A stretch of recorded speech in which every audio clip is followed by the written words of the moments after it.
खसीको मासुको धेरै परिकारहरू बनाउन सकिने भए तापनि यहाँले कहिले अचार बनाएर खानु भएको छ? पिरो, अमिलो र मसालेदार स्वाद भएको मात्र एकचोटि बनाएर महिनाभर खान पुग्ने, हेर्दा पनि खाउँ खाउँ लाग्ने अनि मुखैमा पानी आउने चटपटे खसीको मासुको अचारको रेसिपी आजको यस भिडियोमा हामीले यहाँहरूमाझ लिएर आएका छौँ।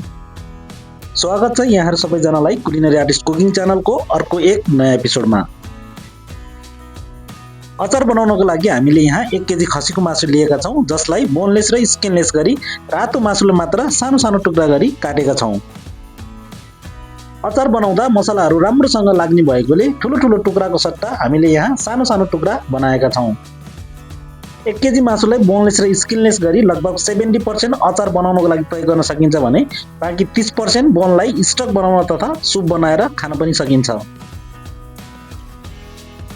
हामीले यहाँ जिन्जर गार्लिकलाई पिल गरी सानो सानो साइजमा रफली चप गरेका छौँ। यसलाई पछि हामी डिप फ्राइङ गरी अचारमा मिक्स गर्नेछौँ। मासुको अचार बनाउनको लागि हामीले यहाँ विभिन्न किसिमका छुट्टा छुट्टै मसलाहरू प्रयोग गरेका छौँ। स्वास्थ्यको दृष्टिकोणले एकदम छुट्टा छुट्टै औषधिजन्य गुण भएको मसलाहरूले अचारको स्वाद बढाउन, लामो समय अचारलाई प्रिजर्भ गरेर राख्न तथा खाएको अचारलाई डाइजेस्ट गर्न मद्दत गर्ने गर्दछ। जसलाई पालै पालो मन्द आँचमा प्यानमा आवश्यकता अनुसार मेथी राखी लाइट ब्राउन नभइन्जेल चलाउने, त्यसपछि धनिया, जिरा, सौंफ, होल गरम मसला, टिमुर तथा मुङ्ग्रिलो राखी हल्का टच गरेका छौँ। यसरी टच गरी बनाएको पाउडर मसलाले अचारको स्वादलाई अझ स्वादिलो बनाउन मद्दत गर्दछ।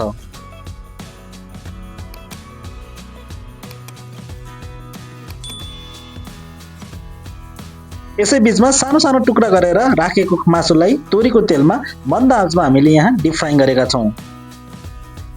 यसरी मध्यम आँचमा सुनौलो हुने गरी मासुलाई फ्राई गर्दा मासुमा भएको पानी निस्कने हुनाले सेल्फ लाइफ बढाउन, रोस्टेड फ्लेभरको बनाउन, बाहिर क्रिस्प भित्र नरम हुने तथा मसला तथा तेल राम्ररी एब्जर्ब हुने गर्दछ। अचारको धेरै रेसिपीहरू मध्ये यहाँले धेरै नै मन पराउनु भएको चिकन अचारको भिडियो हेर्न चाहनुहुन्छ भने माथि दिएको लिङ्कमा क्लिक गरी हेर्नु होला है त। यहाँ हामीलाई मध्यम आँचमा फ्राई गर्नको लागि लगभग 20 मिनेट समय लागेको छ। अघि भुटेर सेलाउन राखेको मसलाहरूलाई हामीले यहाँ खस्रो हुने गरी पिसेका छौँ। यसरी मसलाहरूलाई खस्रो बनाएर अचारमा मिक्स गर्दा नेचुरल ओइल रिलिज भई अचारको स्वाद र सुगन्ध बढाउन तथा लामो समय प्रिजर्भ गरेर राख्न मद्दत गर्दछ।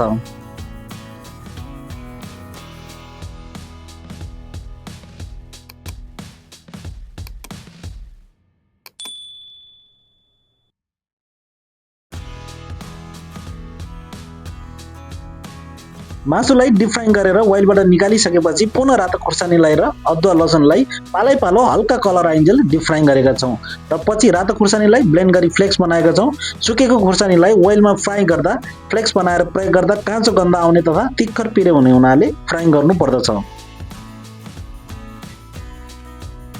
अदुवा लसुनलाई फ्राई गरेर अचारमा प्रयोग गर्दा एभ्री बाइटमा क्रन्ची टेक्सचर ल्याउन र स्वाद बढाउन मद्दत गर्दछ।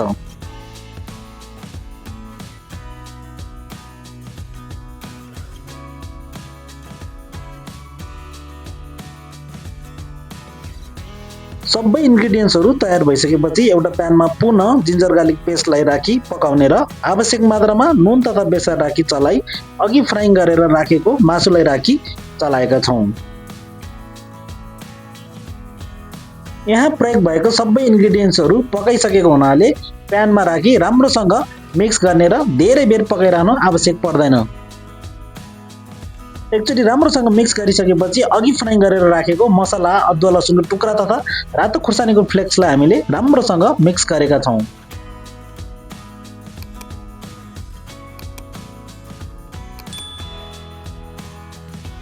त्यसपछि अचारमा कलरको लागि पिरो नहुने रातो खुर्सानीको पाउडरलाई हामीले मिक्स गरेका छौँ र अन्त्यमा अचारलाई बोतलमा राख्नुभन्दा अगाडि राम्रोसँग सिजनिङ गरी चिसाउनको लागि छोडेका छौँ।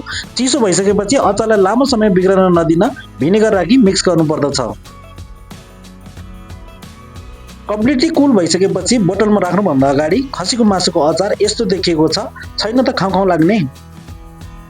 यस्तो खालको अचार बनाउने बेलामा 25 सम्मको लागि भनेर बनाए तापनि खाएर छिट्टै नै सिद्धिने हुने भएकोले भविष्यको चिन्ता नगरी यहाँहरू वर्तमानमा नै खानु होला, रमाउनु होला अनि नियमित नखाई कहिलेकाहीँ मात्र खानु होला अनि स्वस्थ रहनु होला, मस्त रहनु होला। र अन्त्यमा सानो सानो एयरटाइट हुने बोतलमा अचारलाई राखी लामो समय प्रिजर्भ गरेर राख्न सकिन्छ। यो थियो आजको खसीको मासुको अचारको रेसिपी। यो अचार बनाउन केही महँगो त अवश्य नै हुने भएकोले सम्पूर्ण लागतको बारेमा जान्न चाहनुहुन्छ, यहाँहरू बनाउन चाहनुहुन्छ भने कमेन्ट बक्समा कमेन्ट गर्नु होला है त।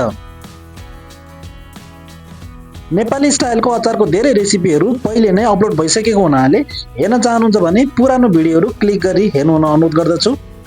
साथै च्यानललाई मन परेमा लाइक, शेयर र सब्स्क्राइब पनि गरिदिनुहोस्। तबसम्मलाई keep watching culinary artist cooking channel. Bye bye and see you.